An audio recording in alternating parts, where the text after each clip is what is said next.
오늘 말씀은 에스겔서 11장의 말씀인데요. 우리가 계속 이 에스겔서의 말씀을 살펴보면 좀 이게 심판, 경고에 대한 말씀이 계속해서 등장합니다.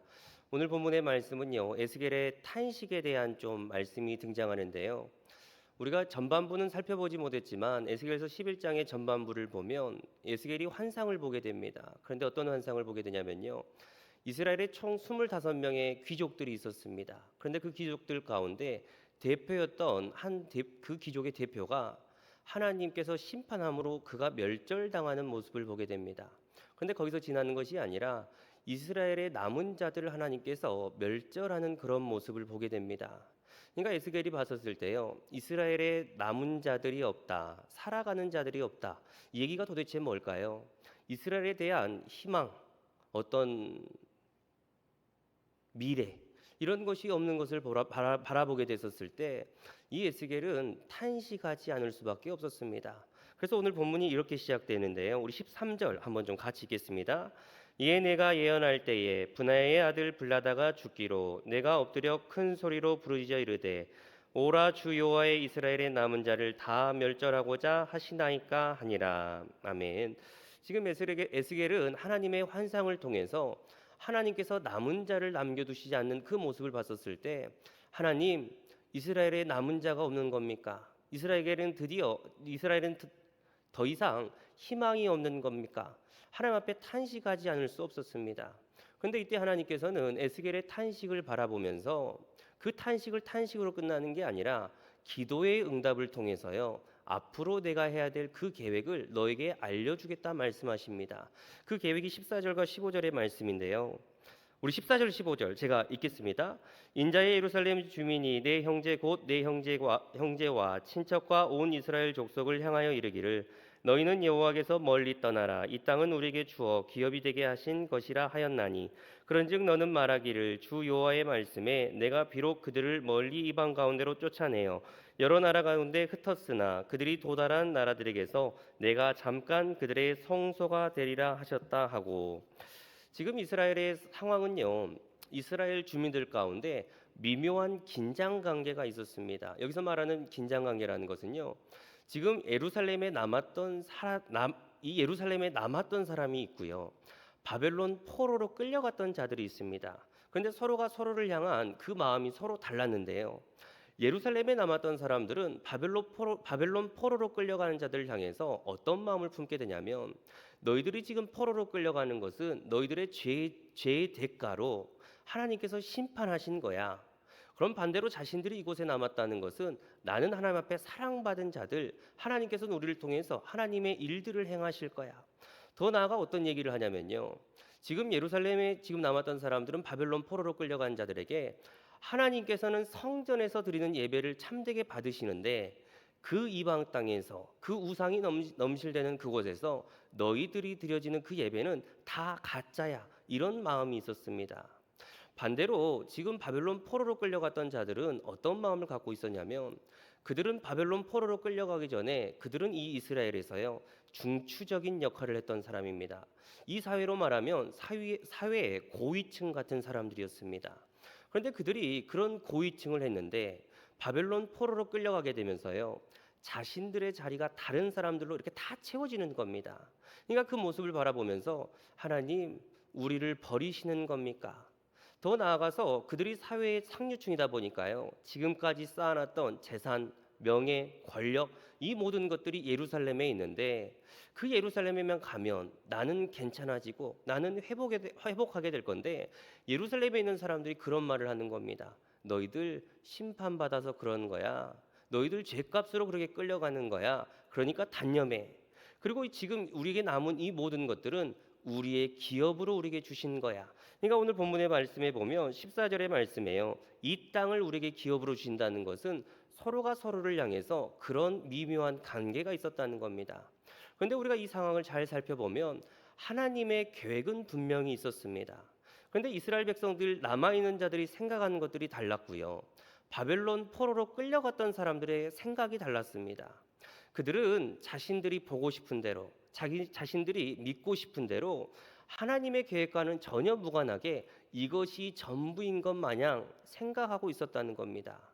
그런데 하나님께서는 이런 사람들과 무관하게 하나님의 계획을 이끌어 가십니다. 16절의 말씀에 보면 15절의 말씀에 보면 내 성소를 지금 이방 땅에 옮길 것이다. 이런 표현을 말씀하시는데요. 나의 거처를 지금 그 이방 땅으로 옮겨갈 것이다. 사람들은 지금 무슨 생각을 했냐면 하나님께서는 예루살렘 성전 안에 갇혀 계신다. 그러니까 성전에 가면 하나님을 만난다 생각했지만요. 하나님께서는 저 범죄한 자들, 저 착각하는 자들 그런 것과는 전혀 상관없이 내 거처를 저 이방 땅으로 옮기게 함으로써 지금 이방에 끌려간 저들도 나를 만나고 나를 예배하며 하나님을 만나는 그러한 것으로 하겠다. 그러니까 저 착각 속에 살아가는 자들에게 하나님의 계획을 그냥 우직하게 이끌어 가셨다는 겁니다. 우리가 이 말씀을 한번 생각해 보면 이런 겁니다. 우리가 신앙이라는 게 뭘까요? 많은 사람들이 신앙을 가리켜서 이렇게 말합니다. 내가 신앙생활할 때 예배드리고 기도하고 찬양하고 주일 성수를 잘하고 하나님 앞에 헌금을 많이 하면 하나님께서는 우리에게 복 주실 거야. 그런데 반대로요. 이런 기준 가운데 하나라도 우리가 빠뜨려 버리면 우리가 하나님 앞에 벌 받지 않을까 이런 생각을 갖고 있을 때가 있습니다. 주일 성수를 빠졌다. 수요 예배를 빠졌다. 혹시 하나님 앞에 혼나는 거 아니야? 그런데 세상에서요. 내가 한 만큼 내가 돌려받는 것을 가리켜서 거래라고 말합니다. 하나님께서 이런 거래를 원하실까요? 내가 너희들한테 이만큼 했으니까 너희들도 이만큼 해야 된다. 그런 거래를 원하실까요? 그렇지 않습니다. 지금 이스라엘 백성들은 자신들이 자신들의 범죄로 인해서 바벨론 포로로 끌려갔습니다. 그들은 하나님과의 계획은 전혀 다른 계획을 갖고 있는데 자신들의 착각 속에 살았습니다.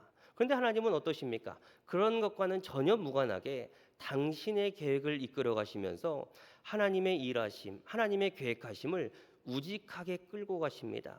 그러니까 사도 바울이 구원이라는 것을 뭐라고 얘기하냐면 빌립보서 1장 6절의 말씀을 통해서 이렇게 말하는데요. 우리 한번 좀 같이 한번 읽어보겠습니다. 같이 읽겠습니다. 너희 안에서 착한 일을 시작하신 이가 그리스도 예수의 날까지 이루실 줄을 우리는 확신하노라. 한번 더 읽겠습니다. 너희 안에서 착한 일을 시작하신 이가 그리스도 예수의 날까지 이루실 줄을 우리는 확신하노라. 지금 구원을 사도 바울은 뭐라고 표현한가요? 사도 바울은요, 하나님께서 우리를 향하신 그 착한 일을 예수 그리스도의 날이 도래하는 날까지, 완성하는 날까지 이루어 가실 것이다 얘기하는 겁니다. 그러니까 구원이라는 건 뭐냐? 하나님의 은혜라는 게 뭐냐? 나의 공로, 나의 의지, 나의 어떤 노력 이런 것들이 가미되는 게 아니라 하나님께서 우리를 택하시고 그 택하셨으니까 그 계획을 완성하는 예수 그리스도가 오시는 그날까지 우직하게 끌고 가시는 겁니다. 그러니까 신앙이라는 게 뭘까요? 내가 뭔가를 열심히 해서, 내가 예배를 잘 드려서, 내가 기도를 많이 해서 하나님 앞에서 하나님께서 우리에게 복 주시는 게 아닙니다. 하나님께서는 우리를 바라보면서 죄인들을 바라보면서 이미 엉터리인 것도 아시고요. 이미 허점투성인 것도 잘 아십니다. 그런데 그런 어떤 허점투성인 그런 인생 가운데 이 구원의 계획을 우직하게 끌고 가게 하시면서 구원이라는 게 이런 거야. 은혜라는 게 이런 거야. 하나님의 사랑이라는 게 이런 거야.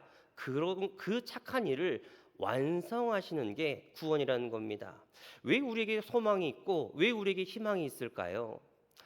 하나님의 계획 가운데, 하나님의 이 구원의 은혜 가운데 우리가 포함되어 있기 때문입니다. 지금 이스라엘 백성들은 범죄로 인해 그들이 지금 심판 같은 모습을 보이지만 하나님께서는 그런 것과 무관하게 당신의 그 구원의 계획을 묵묵하게 이끌어 가셨다는 겁니다. 간절히 소망하는 것은 이 세상의 것으로 우리가 소망을 얻고 희망을 얻는 것이 아니라 그 구원의 범주 안에 우리가 포함되어 있는 그 사실을 통해서 그래 하나님의 그 구원의 은혜, 오늘도 베풀어 주신 은혜, 오늘도 완성하시는 그 구원의 은혜 가운데 내가 포함되어 있구나 이 사실이 우리의 소망이 되고 우리의 희망이 되시기를 주님의 이름으로 축원합니다. 그래서 말씀을 보면요. 이 구원의 은혜를 어떻게 이루어 가시냐면 우리 17절 18절입니다. 제가 읽어 드리겠습니다. 너는 또 말하기를 주 여호와의 말씀에 내가 너희를 만민 가운데서 모으며 너희를 흩은 여러 나라 가운데서 모아내고 이스라엘 땅을 너희에게 주리라 하셨다 하라. 그들이 그리로 가서 그 가운데 모든 미운 물건과 모든 가증한 것을 제거하여 버릴지라. 지금 이스라엘 백성들은 자신들의 죄로 인해서 뿔뿔이 다 흩어졌습니다. 그런데 하나님께서 무슨 얘기를 하십니까? 야, 내가 내 성소를 너희 그 이방 땅에 옮기게 할 거야. 그런데 거기서 끝나는 게 아니라 뿔뿔이 흩어져 있는 너희들을 내가 다시금 모아낼 거야. 그런데 그 과정을 보면 18절을 보면 이 과정이 어떤 과정이 일어나냐면요. 하나님께서 미워하시는 것들, 하나님께서 제거하시고 싶어하는 그 가증한 것들을 제거하신다라고 말합니다. 그럼 지금 이 말씀을 잘 생각해 보면요. 바벨론 포로 생활이라고 하는 이 생활이 고난으로만 끝날까요? 아니면 유익의 모습으로 끝날까요? 지금 이스라엘 백성들은 바벨론 포로전만 하더라도요.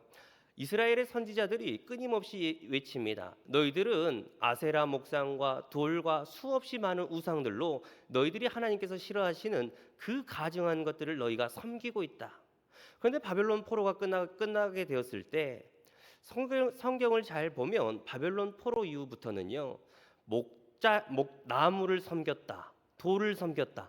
이러한 심판의 내용이요. 등장하지 않습니다. 하나님께서 그 바벨론 포로의 생활을 통해서 그 가증한 것들을 제거하신 겁니다.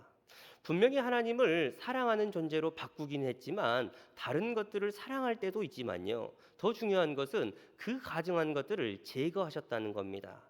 그런가 하면 이 바벨론 포로의 또 유익이라고 할 수 있는 것은 그들이 회당의 문화가 생겼다는 겁니다. 그때만 해도 이 당시만 해도요. 사람들이 어떤 생각을 했냐면 성전을 중심으로 드려지는 신앙이 참된 신앙이요. 성전을 통해서 드려지는 예배가 진짜 예배라고 생각했습니다. 그런데 바벨론 포로로 끌려가니까 그 성전이 사라져 버린 겁니다. 그래서 우리의 신앙을 어떻게 유지할까? 회당을 만들게 되는데 아까 얘기했던 것처럼 내가 내 영을 이방 땅의 거처로 삼을 것이다. 내가 그곳에 옮겨갈 것이다. 이렇게 말씀하신 것은 그 중심에 있었던 하나님께서 그들이 흩어지는 모든 곳 가운데 임재하심으로써 그 흩어진 곳에서도 하나님을 사랑하고 하나님을 교제하는 그들의 모습이 되었다는 겁니다. 그들의 잘못된 이 의식을요 바로 잡으셨다는 그 과정이라고 볼 수 있는데 더 놀라운 것은 이 회당이라는 게 이후에 700년 후가 지나게 되면 사도 바울이요 우리가 말씀을 보면 이 사도 바울이 어떻습니까? 그가 하나님의 복음을 증거하게 되었을 때 가장 먼저 도시를 방문하면요 회당을 찾아갑니다. 만약 이 회당이 없었다고 한다면 사도 바울은요 하나님의 나라의 복음을 증거하는데 제약이 있었을 거라는 겁니다. 그러니까 바벨론 포로라고 하는 이 개념은 어찌 보면 700년 후에 있을 그 사도 바울을 위해서 준비하신 여정이라고 할 수도 있습니다. 어찌됐든 그 범죄한 자들에게 잘못된 것들을 제거하고 하나님께서 성전에만 머물러 계시는 분이 아니라 하나님께서는 그 이방 땅에서도 함께 계시는 분이야 그것을 알려주시는 그 구원의 은혜를 그들에게 베풀게 하시는데요. 이제 중요한 말씀이 등장합니다. 우리 19절 20절의 말씀인데 우리 한번 좀 같이 읽겠습니다. 19절 20절입니다. 내가 그들에게 한 마음을 주고 그 속에 새 영을 주며 그 몸속에서 돌 같은 마음을 제거하고 살처럼 부드러운 마음을 주어 내 율례를 따르며 내 규례를 지켜 행하게 하리니 그들은 내 백성이 되고 나는 그들의 하나님이 되리라. 우리가 이스라엘의 백성을 살펴보면 출애굽 역사를 보면요. 그들이 출애굽 역사를 딱 경험했었을 때 그들은 얼마나 오합지졸이었는지 모릅니다. 하나님의 은혜를 경험했는데 얼마 지나지 않아 금송아지를 만들고 하나님께서 물과 그런 것들을 언제 주실 거냐 원망하며 불평합니다. 근데 광야 생활을 40년을 끝나고 났었을 때 그들이 만약 그런 모습이었다고 한다면 하나님께서 약속하신 그 땅을 가지 못했을 겁니다. 그 광야 시절을 통해서요 그들은 하나님의 백성으로 탈바꿈된 겁니다. 지금 역시 마찬가지로 하나님께서는 그들을 바벨론 포로로 이끈다고 하십니다. 그런데 그들을 이 바벨론 포로 학교로 보내신 이유가 뭘까요? 지금 그들에게 그 굳어졌던 마음, 그 딱딱했던 마음 그런 것들을 제거하고 내가 너희를 하나님의 백성이 되게 내가 너희를 바꿀 거라고 말합니다. 그런데 그러면서 주시는 마음이 뭐냐? 한 마음을 주신다라고 말합니다. 방금 언급했던 것처럼 그들은요 우상, 가증했던 것들 하나님께서 싫어한 것들을 겸하여 섬겼던 더러운 신앙생활을 했습니다. 그런데 하나님께서 그런 것들을 제거하시면서 한 마음을 주신다라고 말합니다. 여기서 말하는 한 마음이라는 게 뭘까요? 하나님과 일치되는 마음입니다. 바벨론 포로 전에는 하나님과 무관되게 살았지만 바벨론 포로 이후에는 하나님께서 기뻐하시는 일에 너희도 기뻐하게 할 거고, 하나님께서 가증히 여기는 일에 너희가 가증히 여기지 않을 거다. 그러니까 하나님을 섬기는 그 일에 하나님과 함께 있는 자리로 너희를 이루어 가시는 것이 그 한 마음을 주신다는 겁니다. 그러니까 바벨론 포로의 생활을 통해서 먼저 주시는 마음은 그 일치되는 마음을 허락하신다는 말합니다. 그런데 거기서 끝나는 게 아니라 하나님께서는 또 뭐라 말씀하십니까? 내가 너희들에게 새 영을 부어 주신다라고 말합니다. 우리가 이 새 영이라는 것을 잘 살펴보면 이 새 영이 중요할까요? 안 중요할까요? 우리가 교회 생활을 하다 보면 어떤 분들은 교회 생활을 10년, 20년, 30년 교회 생활을 어렸을 때부터 해봐도요, 그 사람이 바뀌지 않는 사람이 있습니다. 왜 그 사람이 바뀌지 않은 걸까요? 그런데 어떤 사람은 얼마 지나지 않아도 그 사람이 교회 다녔던 사람이 새 사람처럼 바뀌는 사람도 있습니다. 그 차이가 뭘까요? 다른 것이 아니라 주의 영이 충만하냐, 말씀이신 그 하나님이 그 심령 성전 안에 가득하냐, 이 차이입니다. 그러니까 하나님께서는 스가랴 선지자를 통해서 어떤 얘기를 합니까? 내 힘으로도 하는 것이 아니요, 내 능으로도 하는 것이 아니라 나의 영으로 가능할 것이다, 이런 말씀을 하십니다. 우리가 하나님의 말씀대로, 하나님의 백성대로 이 세대를 거룩하고 구별되게 살 수 있는 방법은 다른 것이 아니라 하나님의 영으로 충만해진다는 겁니다. 간절히 소망하는 것은 교회에 와서요, 하나님의 말씀이신 하나님의 성령, 정말 그 말씀이 우리를 지배하게 하시사 우리를 바꾸시는 그 하나님의 역사가 저와 여러분에게 충만하시길 소망합니다. 그래서 하나님께서는 이 이스라엘 백성들을 바벨론 포로로 끌고 가게 하시면서 그들을 어떻게 바꾸신다는 겁니까? 예전에는 가증한 것들을 사랑하고 하나님께서 미워한 것들을 사랑하는 존재들이었지만 이제는 그게 아니라 한 마음을 주신다는 겁니다. 또 하나님께서는 어떻게 하신다고 말합니까? 그 돌 같은 마음, 그 딱딱했던 마음들이 새 영을 부어주심으로 옥토 같은 마음이 돼서 이제는 너희가 세상 사람이 아니라 하나님의 백성으로 바꾸어 주신다는 겁니다. 그러니까 지금 이 고난이라고 하는 이 역경, 바벨론 포로라고 하는 이 시기는요, 하나님께서 이 고난을 통해서 그들을 바꾸시기로 작정하신 하나님의 선물이었습니다. 그럼 우리가 이것을 우리에게 한번 대입해 보면 이런 겁니다. 하나님께서는 왜 하나님의 사랑하시는 자녀들에게 고난을 허락하실까요?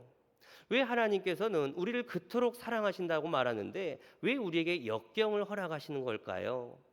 사실 우리가 신앙생활을 한다고 말해도요, 하나님이 우리의 주인이시다, 내가 말씀만을 따라가겠습니다. 그런데 교회 안에서는 그런 얘기를 하지만 예배당 밖을 딱 나가는 순간에 내가 하고 싶은 대로 나의 생각과 나의 계획과 나의 모든 일정들이 다 내 마음대로 합니다. 그러면서 하나님 앞에 뭐라고 합니까? 하나님, 이것이 이루어질 줄 믿습니다. 이 하나님이 이루어지실 줄 믿습니다. 하나님 앞에 다 아무것도 물어보지 않고 내가 결정하고 하나님 앞에 통보하는 모습, 그런 모습이 사실 우리의 모습입니다. 그런데 지금 이 고난을 통해서 우리의 모습이 어떻게 바뀝니까?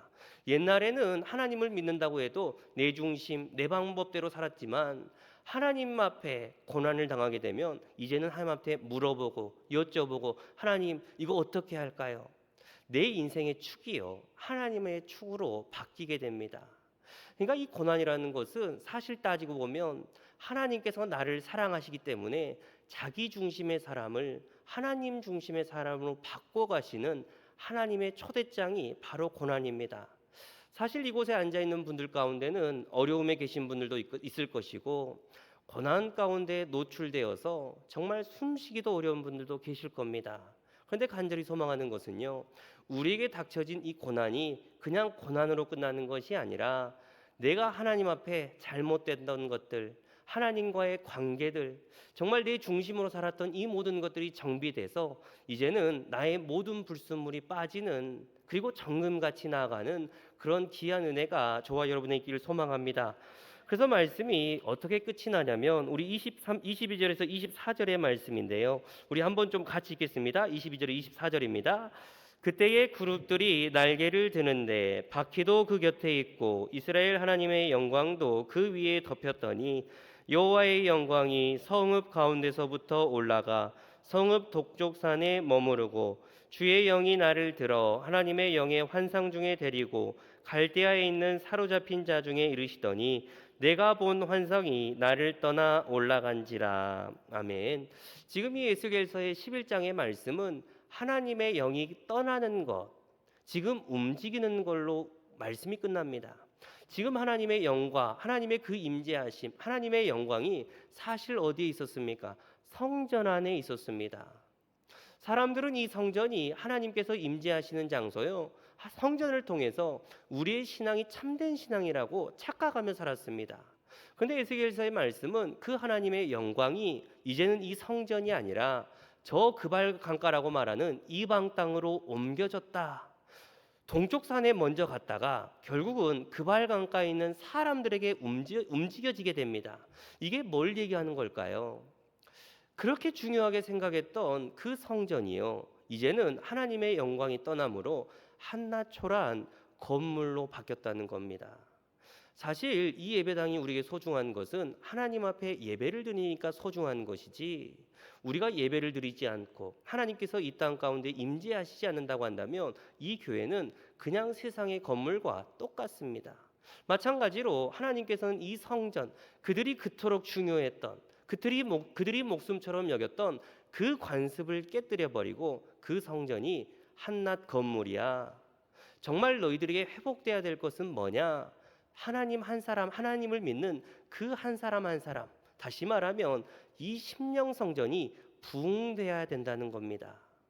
우리가 이 말씀이 왜 중요할까요? 사실 오늘날 한국 교회를 바라보면 교회 건물을 얼마나 화려하게 지는지 모릅니다. 주차장을 만들고 화려하고 찬란한 그런 건물들을 만듭니다. 그런데 한번 생각해 봅니다. 30년 후에 한국 교회 모습은 어떨까? 30년이 아니라 10년 후에 이 찬란했던 교회의 모습들이 어떻게 바뀔까? 유럽의 2000년의 그 놀라운 교회들이요, 지금 그 유럽 교회를 찾아가 보면 그 찬란했던 교회들이 술집으로 바뀌어 있습니다. 왜 그럴까요? 건물은 중요한 게 아니라 사실 건물보다 더 중요한 것은 하나님의 성전인 우리가 부흥돼야 된다는 겁니다. 우리가 성경을 보면 부흥이란 단어는요, 단 한 번도 등장하지 않습니다. 그런데 왜 우리가 이토록 부흥이란 단어를 말할까요? 성경을 잘 보면요, 우리가 사도행전 이런 말씀을 보면 하나님의 말씀이 흥왕하니 사람의 수가 더해졌다. 그들의 심령 성전에 하나님의 말씀이 충만하니까요, 사람들이 더해졌다는 겁니다. 그러니까 지금 우리에게 말씀하시는 건 뭐냐? 이 건물들을 위해서 우리가 자랑하는 것은 이런 것이 아니라 정말 우리가 간절히 기도하고 간절히 원해야 되는 것은 얼마 지나지 않을 이 화려한 이런 건물이 아니라 우리의 심령 성전, 정말 이 심령 성전이 하나님의 말씀으로 다시금 회복돼야 된다는 겁니다. 간절히 소망하는 것은 우리가 지금 여름 수련회를 진행하고 있는데요, 우리가 다음 세대들에게 다른 것을 전달해 주는 게 아니라 정말 이 신앙의 유산, 하나님을 사랑하는 마음, 정말 기도를 뜨겁게 하는 모습, 정말 우리가 예수의 사랑을 이웃사랑에 전하는 그러한 신앙의 모습이 정말 우리 다음 가운데 흘러져서 이 찬란했던 하나님의 영광이 계속 이어지는 이 교회 되시기를 주님의 이름으로 축원합니다. 그래서 오늘 말씀을 통해서요, 하나님의 영광, 하나님께서 우리에게 원하시는 게 무엇이냐 한번 잘 살펴보면 이 고난의 여정을 통해서 비본질적이었던 그런 모든 것들을 다 바꿔가시면서 우리의 심령 성전이 회복돼야 된다. 하나님께서는 이 고난을 통해서 우리가 그 하나님을 믿는다고 해도 다른 것들을 섬겼던 그 모든 것들을 제거하실 것이다. 지금 이것을 말씀하시는데 이 에스겔서의 말씀을 통해서 왜 우리를 때리지? 왜 우리를 심판의 말씀을 계속하지? 이런 게 아니라 사실 이 이스라엘의 모습이요, 저와 여러분의 모습입니다. 하나님께서 지금도 우리에게 원하시는 것이 있다고 한다면 세상과 우리를 겸하게 섬기는 우리의 이 잘못된 신앙 가운데 하나님만을 섬길 수 있게 해달라고 기도해야 되고요, 또 우리 가운데 다른 것을 제공하는 것이 아니라 정말 신앙의 유산, 하나님을 사랑하는 모습, 기도하는 모습, 하나님 앞에 더욱더 몸부림치는 모습, 어떻게 하면 주님을 닮아갈까 고민하는 그러한 모습, 정말 그러한 모습이 우리 자녀들에게 흘러가는 그런 귀한 교회 되시기를 주님의 이름으로 축원합니다.